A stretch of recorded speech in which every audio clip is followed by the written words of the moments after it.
इस खबर के प्रायोजक हैं Ruchi organics limited and ISO certified company Sarojini Nagar Kanpur. नमस्कार दोस्तों, भारत की राजनीति में एक नया नाम अचानक सोशल मीडिया पर तूफान बनकर छा गया है। नाम क्या है? ये नाम है कॉकरोच जनता पार्टी यानी CJP। सिर्फ 6 दिनों में इंस्टाग्राम पर 1,34,00,000 से ज़्यादा फॉलोअर्स, जो देश की किसी भी बड़ी राजनीतिक पार्टी से ज़्यादा है। लेकिन सवाल ये है कि क्या ये सिर्फ एक इंटरनेट पे मजाक है या फिर यह भारत के युवाओं के गुस्से का विस्फोट है? और सबसे बड़ा सवाल, क्या दुनिया भर में चल रहे जनजी आंदोलनों की तरह भारत में भी नई पीढ़ी अब राजनीति बदलने निकल चुकी है या तय कर चुकी है? अब जानना ये होगा ये शुरू कैसे हुआ। ये पूरा विवाद शुरू हुआ 15 मई को, जब देश के चीफ जस्टिस सूर्यकांत जी ने एक सुनवाई के दौरान कुछ बेरोजगार युवाओं की तुलना कॉकरोच और परजीवी से कर दी। इस बयान ने सोशल मीडिया पर आग लगा दी। लाखों युवाओं ने इसे बेरोजगारी, सिस्टम और युवाओं के संघर्ष का अपमान बताया। बस फिर क्या था, अगले दिन सोशल मीडिया पर जन्म हुई कॉकरोच जनता पार्टी। इस पार्टी को शुरू किया है अभिजीत दीपके ने, जो अमेरिका की बोस्टन यूनिवर्सिटी में पब्लिक रिलेशंस की पढ़ाई कर रहे हैं। आपको ये भी बता देते हैं कि अभिजीत पहले आम आदमी पार्टी की सोशल मीडिया टीम में भी काम कर चुके हैं। उन्होंने कहा, जब युवाओं को कॉकरोच कहा गया तब लगा कि अगर सारे कॉकरोच एक साथ आ जाएं तो क्या होगा। यही सोच धीरे धीरे एक डिजिटल आंदोलन बन गई। और यही नहीं, पार्टी ने अपना नारा और मैनिफेस्टो भी जारी कर दिया है। और अगर आप सोशल मीडिया पर रहते हैं तो आप पाएंगे कि बहुत से गाने भी बन गए हैं जिनको CJP का थीम सॉन्ग कहा जा रहा है। कॉकरोच जनता पार्टी का नारा है secular, socialist, democratic and lazy, यानी एक ऐसा व्यंग्य है जो सीधे सिस्टम और राजनीति पर हमला करता है। पार्टी ने सदस्यता के लिए भी कुछ शर्तें रखी हैं, जिनमें जरूरी है बेरोजगार होना, आलसी होना, हमेशा ऑनलाइन रहना और प्रोफेशनली भड़ास निकालना। लेकिन मजाक के बीच इस पार्टी ने कई गंभीर राजनीतिक मुद्दे भी उठाए हैं।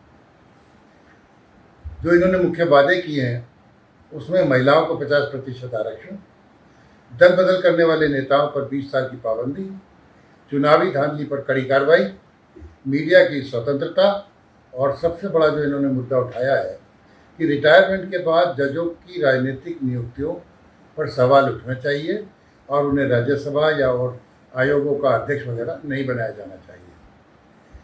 दिल्ली में कुछ लोग कॉकरोच की ड्रेस पहनकर यमुना की सफाई करते हुए नजर आए। समर्थकों का कहना है कि यह आंदोलन सिर्फ चुनाव लड़ने के लिए नहीं, बल्कि युवाओं में राजनीतिक जागरूकता फैलाने के लिए। हालांकि इनकी आलोचना भी होने लगी है। कुछ लोग इसे भारतीय जनता पार्टी समर्थित बता रहे हैं।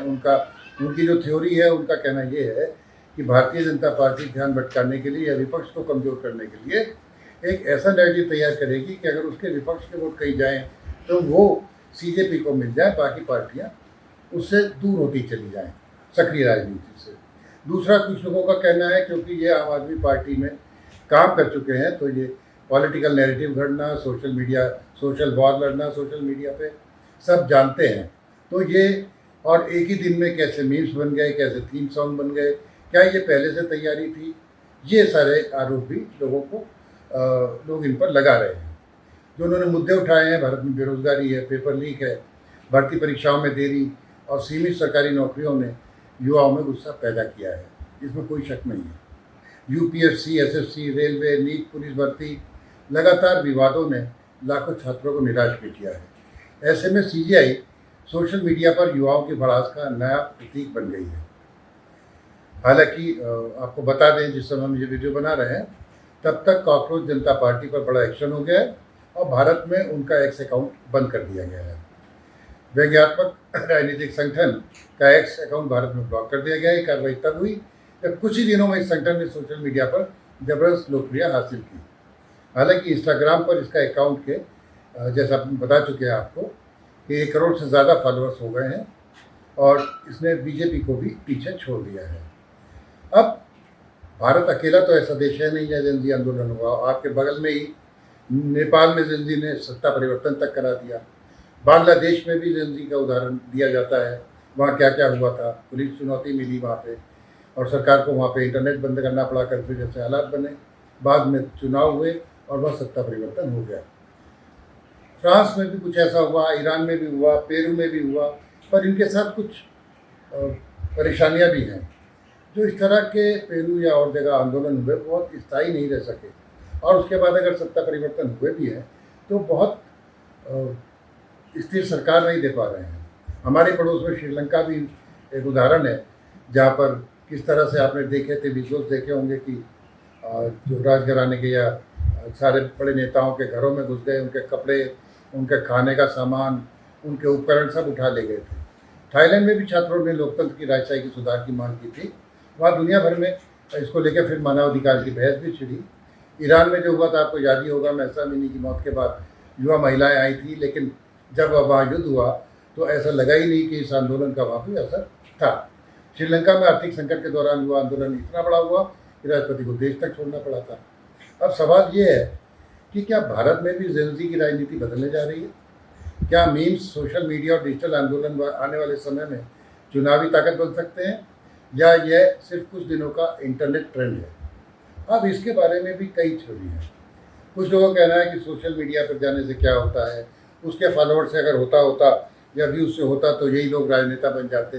लेकिन ये लोग ये भूल जाते हैं कि 2014 में जब प्रधानमंत्री मोदी आए तो उससे पहले सोशल मीडिया का किस तरह से उपयोग भारतीय जनता पार्टी ने किया था और उसके कैसे कारगर परिणाम निकले, ये वो लोग भूल जाते हैं।